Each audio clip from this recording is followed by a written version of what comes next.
Well, hello and welcome back to our study of the Gospel of John. We're looking at the final days of Jesus. Our lesson today is coming from John 21. We're going to be looking at verses 1 to 14. And the title of our lesson is Breakfast with Jesus. We will have the third appearance that John records for us from the post-resurrection appearances of Jesus. And as we do that, we'll see a little bit further development in that understanding of who Jesus is as the disciples encounter him again. One of the things we can look at with regard to the Gospel of John is that many would suggest that what we see in John chapter 21 is kind of an epilogue.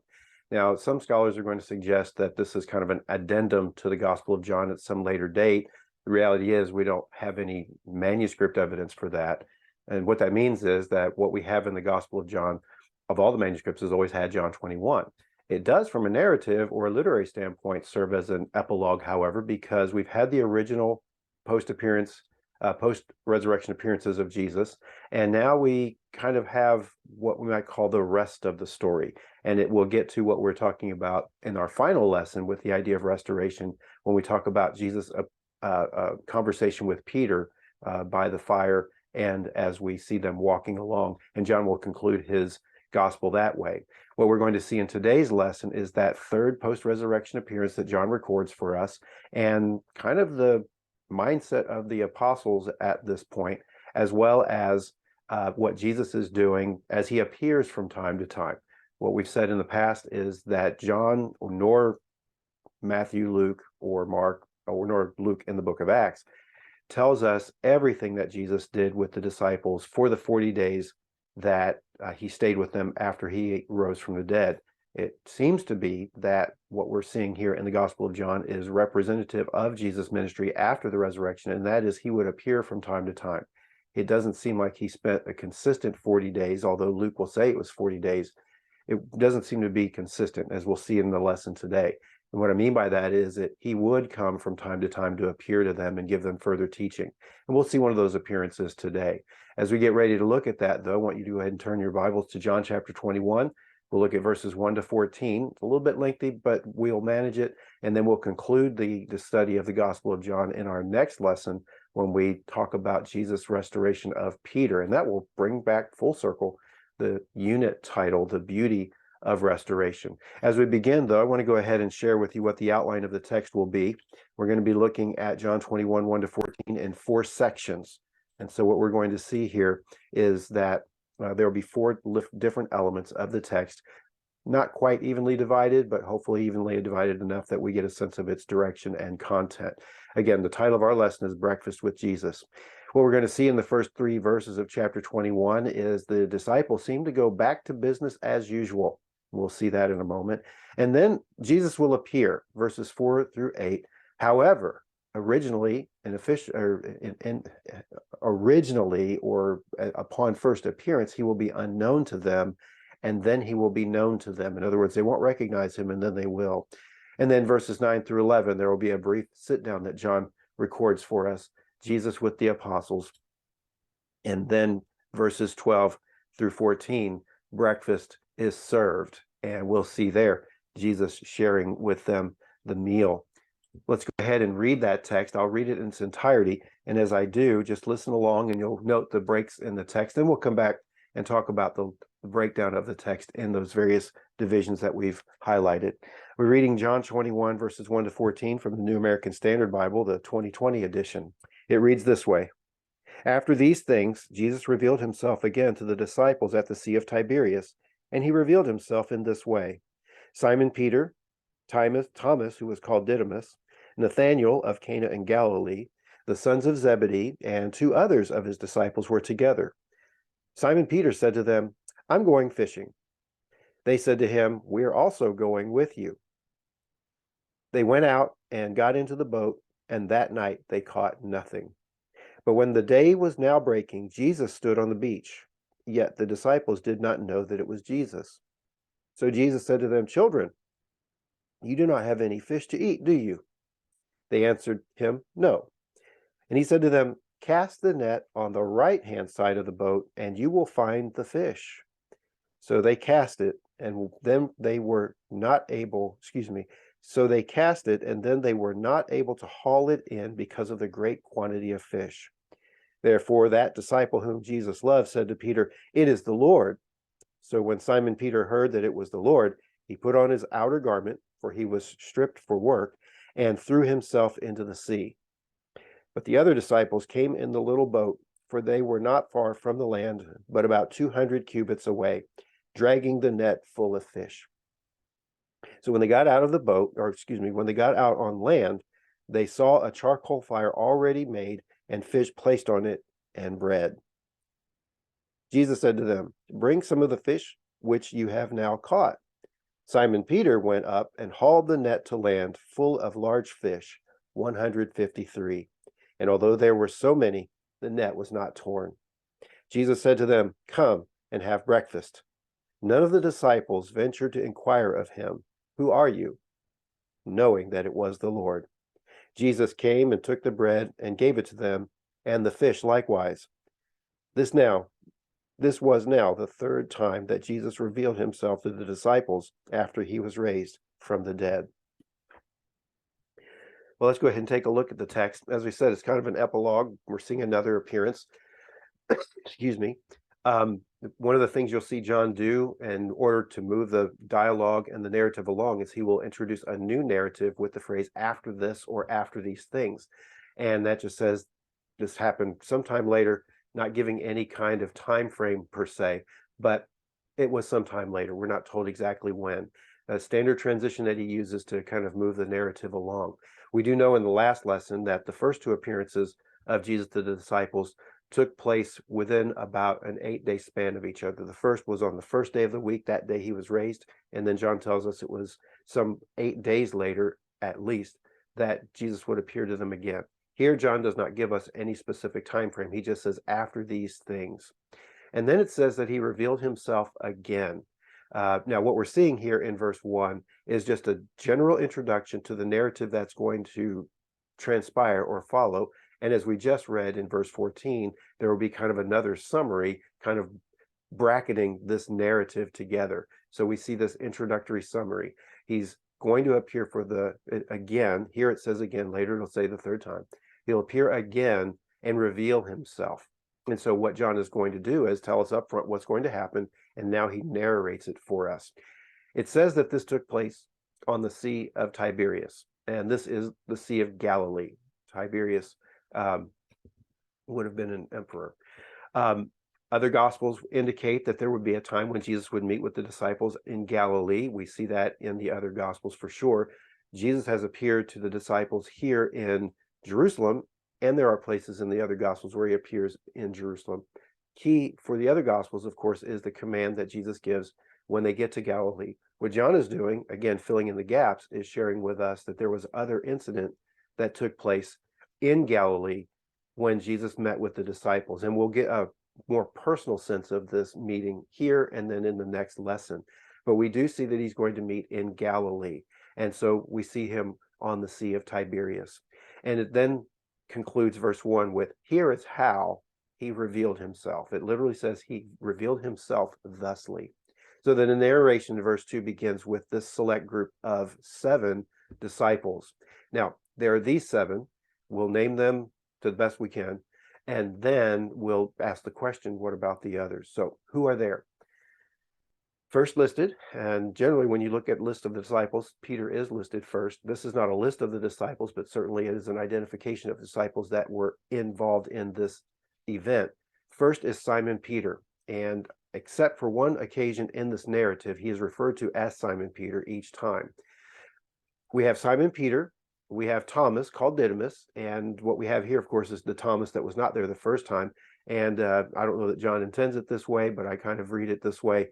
Thomas seems to be making sure that he's not going to miss anything. And so he's hanging out with the disciples. So we have Thomas, who again, he's called Didymus, which means the twin. And then we have Nathanael of Cana in Galilee. Now, we have not seen him except in chapter 1 of the gospel. And we haven't really heard a lot of the names of the apostles throughout the book. They were called the 12 and so forth. But John doesn't give a list of all 12 of the apostles in one list like the other gospels do, or like the book of Acts does.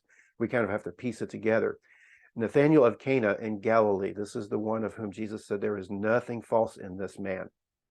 And Nathaniel then talks about Jesus being the King of Israel, the Son of God, the King of Israel.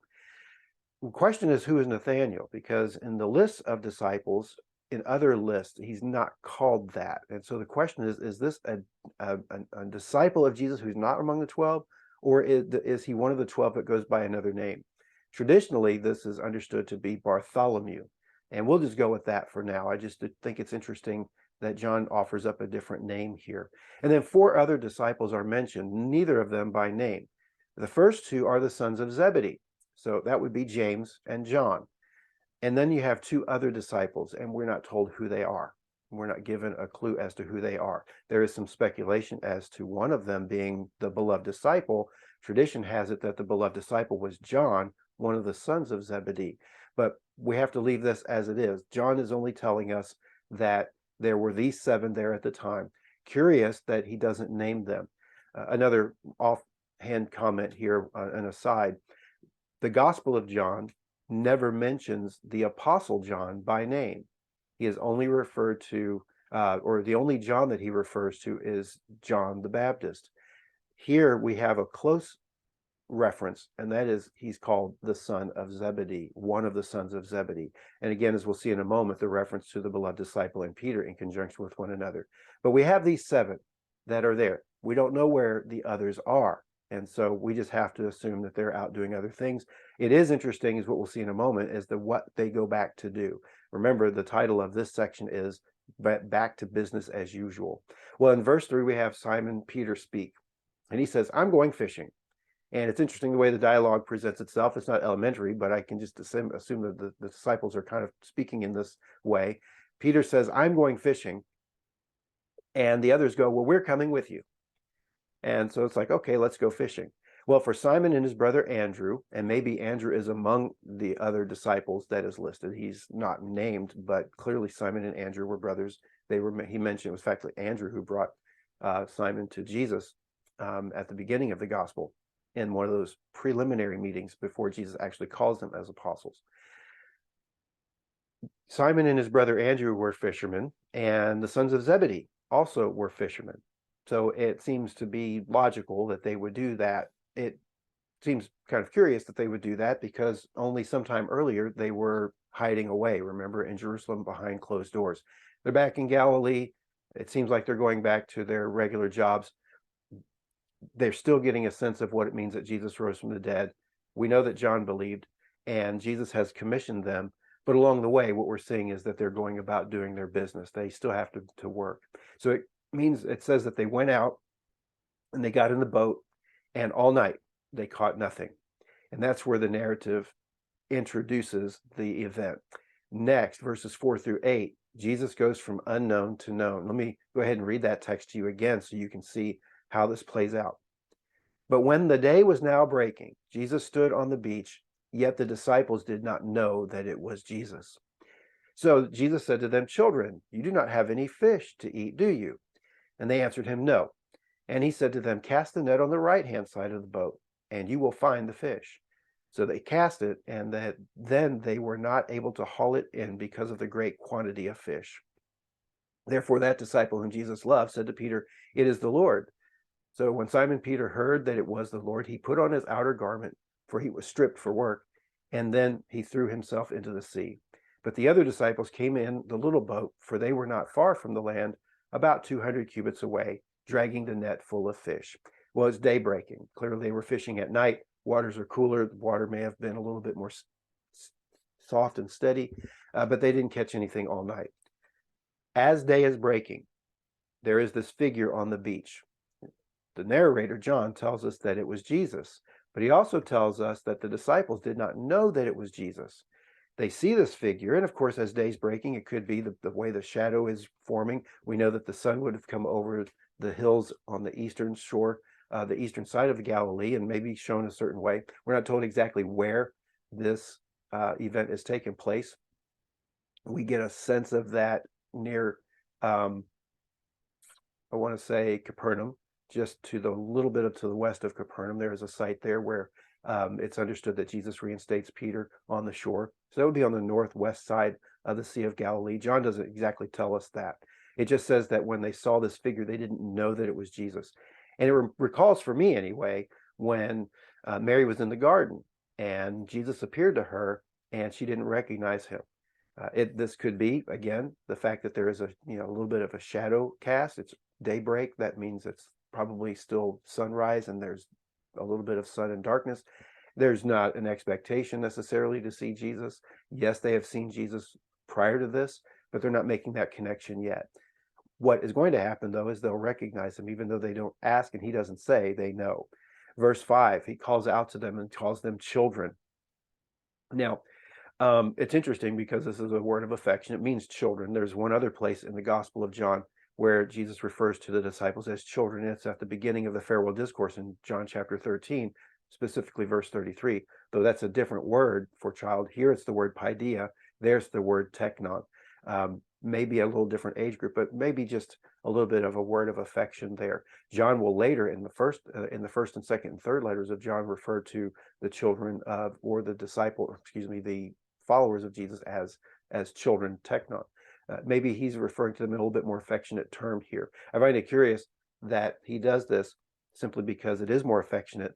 He had already said, though, in the farewell discourse, he would no longer call them slaves, but call them his friends. And later on, he calls them brothers to Mary Magdalene. But he's using this term of affection. He calls out to them, and perhaps this recalls for the disciples who this is. You remember on the road to Emmaus, the two that were walking with Jesus didn't recognize it was Jesus until he entered in their home and broke the bread, and immediately they recognized who he was. We see something similar going here in a moment. But here he calls them, and they respond. It's interesting the way Jesus then responds. He says, "You do not have any food to eat or any fish to eat, do you?" And it is asked in such a way as to expect no answer. And really the idea is he knows they haven't caught anything. He can tell either supernaturally or he can look out there and see that there's nothing in the boat. So he does ask a question expecting the no answer, and he already knows what his plan is. So he knows that he's going to have this discussion with them. He's going to meet with them and share this meal with them. They state the obvious, of course, at the rest of verse 6 or verse 5. They say no. It's a very short answer. It's to the point. They don't get snarky with him. They just answer the question. Again, they don't know who it is other than someone who's now called them children and asked them for food, or do they have any fish to eat? When they say no, then in verse 6, Jesus speaks to them and says, "Cast your net on the right side, on the right-hand side of the boat, and you will find." Literally, it says you will find. Of course, the New American Standard is going to supply "you will find the fish" because that's what's understood there. There's no argument. There's no discussion about, we've been doing this all night, nothing. We do know from a previous encounter with Jesus, early in Jesus' ministry, Peter has been fishing along with his partners, and they've not caught anything. Jesus tells them to cast their nets out, and Peter does respond and says, "Look, we've been fishing all night. We've not caught anything. Yet, because you say so, we'll do it." And so they do, and they get this great abundance of fish. There are some scholars who suggest that what John is doing here is recapturing that here and narrating it here instead of narrating it earlier in the ministry of Jesus. Now, I tend to think that what's going on here is a separate event, but it may be an event that recalls for them who Jesus is. Jesus had already previously told them on another occasion, "Cast your nets." And when they did, they caught this fish. And there they were told that they were about on the brink of breaking the nets. Jesus tells them, "Cast your nets on the right side and you will find fish." And what we find in their response is simply they cast their nets to the right, just as they are instructed. The result of that is, of course, they have such a great quantity of fish that they couldn't haul it in. They're having difficulty. And it does recall that previous event here. John is telling us that the massive amount of fish that are building up into these nets were about to cause the nets to break. They couldn't haul it in. It was too big. So get this image in your mind. Normally they would put the fish in the boat. They couldn't do it. They couldn't bring the fish and drag them and pull them into the boat. Keep that in mind for later in the text. As this is happening, then we have again a reference to the disciple whom Jesus loved. We saw him earlier. He was with Jesus during the arrest and trial. We saw him at the cross. We saw him and Peter run to the tomb. And it's when they got to the tomb that the beloved disciple looked in and believed. And now we have yet another instance here where the beloved disciple catches something that the others don't. The disciple whom Jesus loved mentions this. He says, "It is the Lord." He says, "It is the Lord." He recognizes who Jesus is. And what we find then is their response to this. Again, Peter and the beloved disciple are paired up often during these last several chapters in the Gospel of John. Again, the presumption could be that this is John. I take it that way. There are a number of people who don't, and that's okay. That's not an issue of the Bible being true or not. It's just a matter of who is this mysterious figure. The beloved disciple is never referred to as the beloved disciple until chapter 13. What we have then is upon John's, or the beloved disciple, if we just want to go generic there, the disciple whom Jesus loved, upon his speaking that this is the Lord, Simon Peter reacts. And we see Simon acting in a way that he often does, very spontaneously, impetuously, in the negative sense. He will speak and do things without thinking. Here, he is overcome by his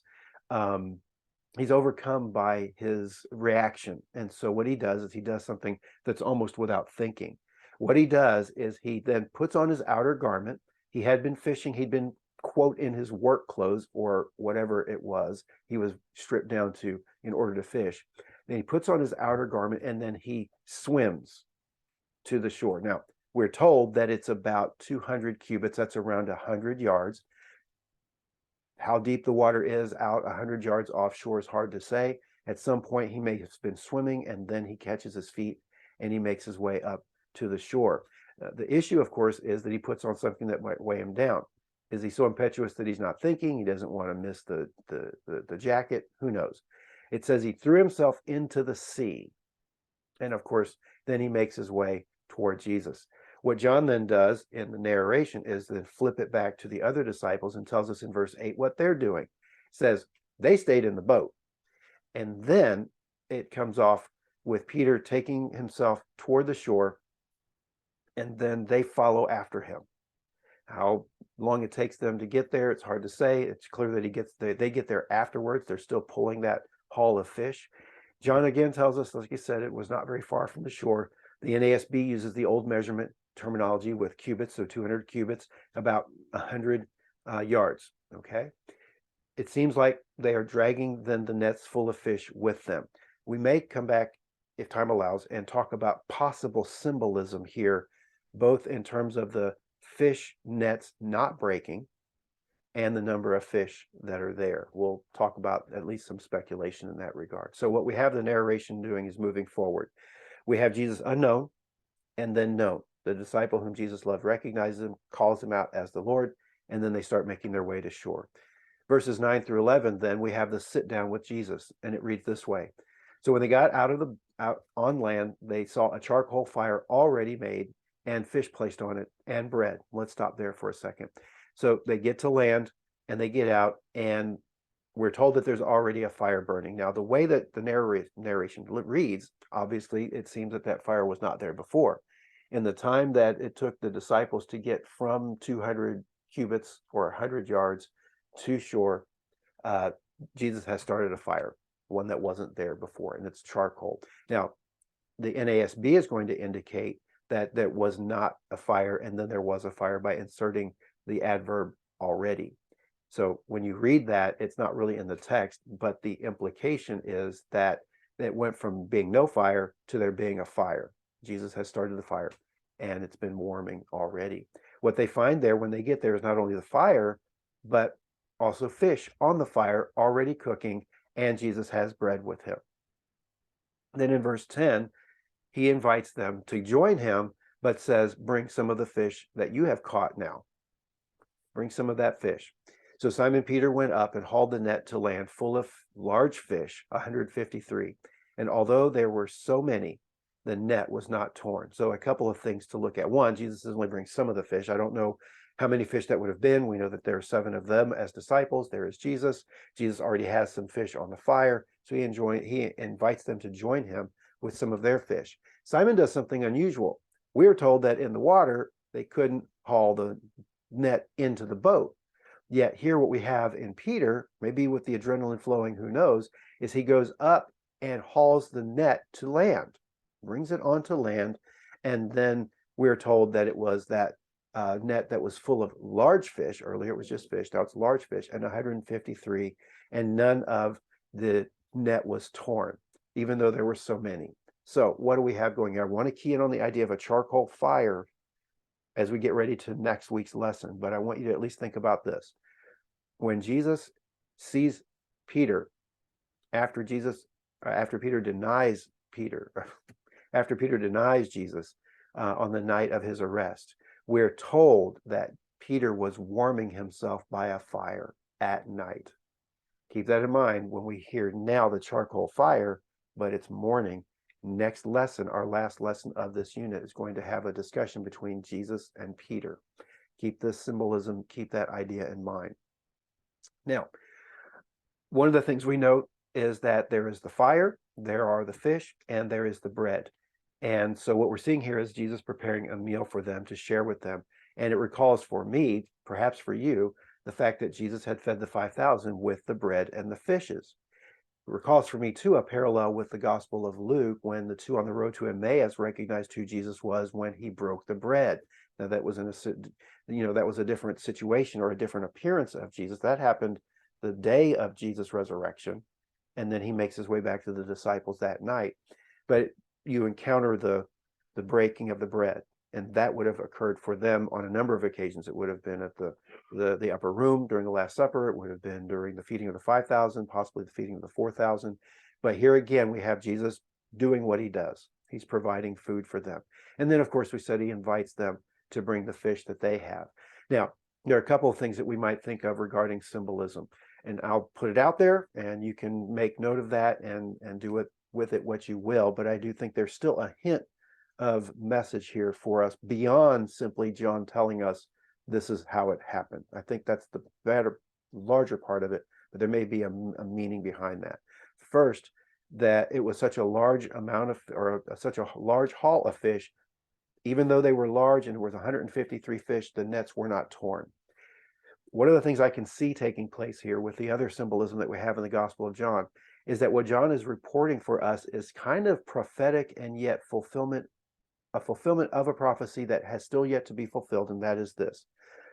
Jesus has said that he will not lose any of those that were given to him. Now, we do know that Judas was one of those that, even in John 17, Jesus says, I've not lost any that you've given me except the one who was basically the son of perdition, the one who was going to be lost, as the scriptures say. But we have here no broken net, none lost, emblematic of the fact that there would be none lost. And I think there's something to be said there in the way that the gospel is being portrayed, and the gospel is demonstrating the life of Jesus here.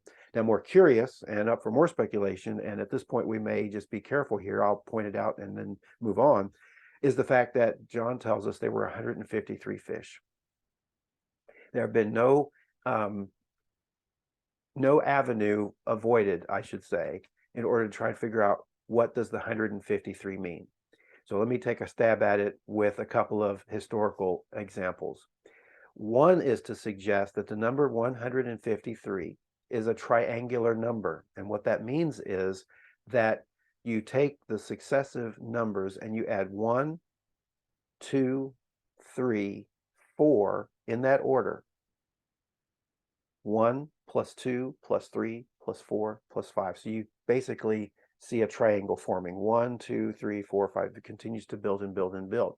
Once you get to 17, that's 153. So 1 plus 2 plus 3 plus 4 plus 17, 153. What is significant about 153 in terms of 10 or 17? I'll get it out somehow. Is the fact that 17 is made up of 10 and 7, two numbers that often are understood as completeness or wholeness or perfection. And again, therefore, what you're seeing here is an attempt to communicate that there are none lost.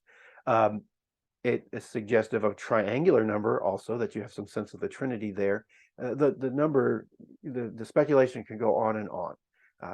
What we then suffer from is an attempt to look behind the meaning or underneath the text for a hidden meaning, and not take into consideration what 153 could mean just as a generic number. We've speculated, or at least I've reported some speculation as to this being some symbolic number of either the Trinity or the completion. So it dovetails and works in coordination with the fact that the nets were not broken. There is a complete number. I might submit to you that Peter and Andrew and James and John were fishermen by vocation, and it probably would have been in their interest to count the number of fish that they caught so they can keep track for their business. It could be that this is a simple incident, or not coincident, but a simple reporting of fact because it was remembered. This was a major event in their life. It was part of their business anyway. But now, keeping in mind the fact that they're doing this in conjunction with this third appearance of Jesus, it just stuck in their minds. I'm not opposed to there being some kind of symbolism behind the 153, like there might be some symbolism behind the nets not being broken and that they were large fish. It just, we want to be careful there. Okay, John doesn't give us the meaning. He doesn't say, and this is what the text means. He just reports for us. I'm not opposed to it, but I think we need to be careful there. I think what it does in many respects is it reminds the disciples of that previous occasion when Jesus had called them to cast the nets and take in a great haul of fish, just like the breaking of the bread for the two on the road to Emmaus opened their eyes to who Jesus was. Clearly, they already, in this instance, know that it's Jesus, but there's a reinforcement there. He has bread, he has fish for them, and he has already helped them to miraculously catch fish as he had done before. There may be some symbolism there as well, in the fact that it's going to be through Jesus' help that people are going to be able to share the gospel with others. What we're then going to have is the conversation, or at least a brief conversation that's about to take place. We'll see here just one more invitation from Jesus, but I do want to touch on one thing related to the not losing anything. If you go back and read the feeding of the 5,000, the one miracle in the ministry of Jesus that's recorded in all four Gospels, in John chapter 6, we're told that after they had eaten the food, then there were 12 baskets left over. There was none left. There was nothing lost, so to speak. So there's some reference there. John 17, Jesus talks about none being lost, all that were given to him, none being lost except the one who was to be lost. So again, some of that there.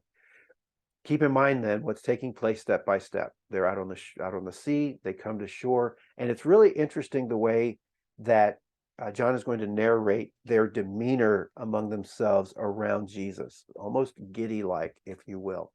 Jesus said to them, "Come and have breakfast. Come, have breakfast."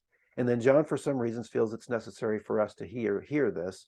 He says in the middle of that verse 12, none of the disciples ventured to inquire of him, "Who are you?" knowing that it was the Lord. Well, one, John had said that, so he had recognized him. They responded by going to the shore as well. Clearly now they see, but there might be a curiosity there. Is it really you, Jesus? John says they didn't ask. They knew that it was the Lord.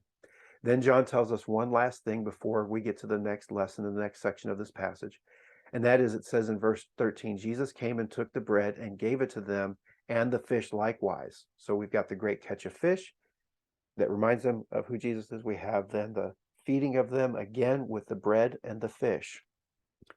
We'll have the conversation that continues on in the next lesson. All John wants us to know here at this point is this was now the third time that Jesus revealed himself to the disciples after he was raised from the dead. Now, John is pointing out the appearances, he's counting the number of appearances. Earlier in the gospel, he had counted the number of days that were occurring, kind of as an ode to the beginning of the Old Testament with the days of creation.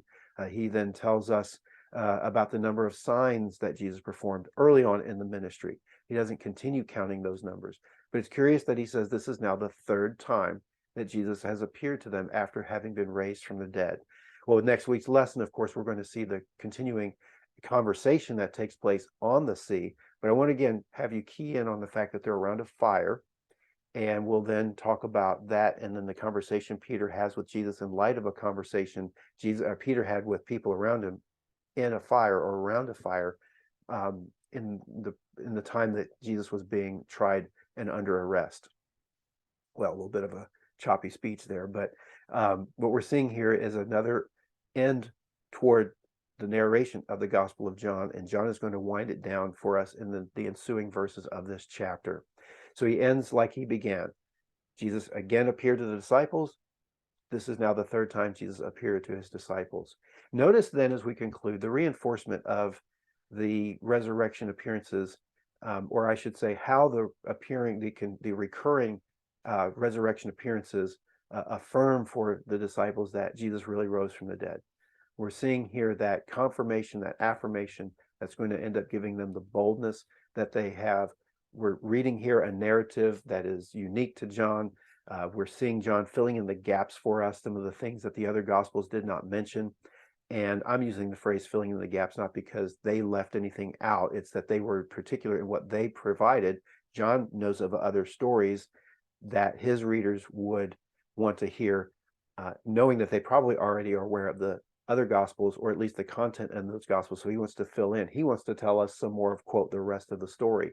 And so he gives us information in these two chapters that is not included in the other Gospels. So we can see how these Gospels then fill out one another and supplement one another. Third appearance. The question that I might be asking you is, how much does Jesus need to do in your life to get you to recognize that it's him working? Do you wonder at times if it's Jesus that you're encountering? Or want to give you a sense of the Spirit so that you can then recognize, like the beloved disciple did, that it was Jesus, that you can know that it's Jesus. I don't want to allegorize the text and say that that's the only thing that we can take from the text is to ponder when we don't recognize Jesus. But I do think it's valuable for us to at least ponder that. Here is a real life situation. They've already seen Jesus twice. And now this third time, they are speculating at first, and then they come to recognize who it is. I mentioned earlier, it seemed like they're kind of giddy. They're probably looking around at each other and talking and eating, and no one's asking that if it's Jesus or not. They already know that it's the Lord. But I can see them looking around and just kind of smiling about that. And they don't want to ask. They may be tempted, but they don't. They're like, it can't be, but it is. We know that it is. I want you to have a sense of understanding the presence of Jesus in your life as well. We're going to conclude next week's with the next lesson, this unit, and we're going to be talking about the reinstatement of Peter. So let me go ahead and give you the title and the verse references, and you'll know those because they'll be the only verse references left. We'll see Jesus restores us, John 21, verses 15 to 25. We're going to read about Jesus restoring Peter, but clearly there is going to be a word of encouragement to us that we may be restored as well. And I don't use the word may in the sense of maybe, might, but we also. Jesus can restore Peter for what he had done. He certainly can restore us in what we have done. The cross brings reconciliation. It brings restoration. I want you to continue to ponder this passage of Jesus appearing. He wants to be known. He wants to provide. He wants to encourage. He wants to be there for us. And of course, this is in the time before he ascends, and then we'll give the Spirit as a mark of his presence in our lives. And we now live in the realm, in the era of the Spirit given to us. And so we want to recognize the presence of Jesus in our lives. I do hope that you will continue to sense the presence of Jesus in your life. I know there are times when it doesn't feel that way. But I often pray, Lord, even when it doesn't feel that way, we know that you're here. Help us to know that. And I think it's okay to say, Lord, I still want to have a sense or a feeling of your presence. Here the disciples are. They are in the wake of Jesus' death and resurrection, seemingly going back to business for a time being until Jesus appears to them. And we'll see next lesson, the restoration of Peter. And that will mark an opportunity for us to think about what Jesus can do in restoring us. Well, we'll conclude with our lesson for today. And I just want to leave with you the words that Paul has given to the Corinthians in his second letter to them. The grace of the Lord Jesus Christ and the love of God and the fellowship of the Holy Spirit be with you all.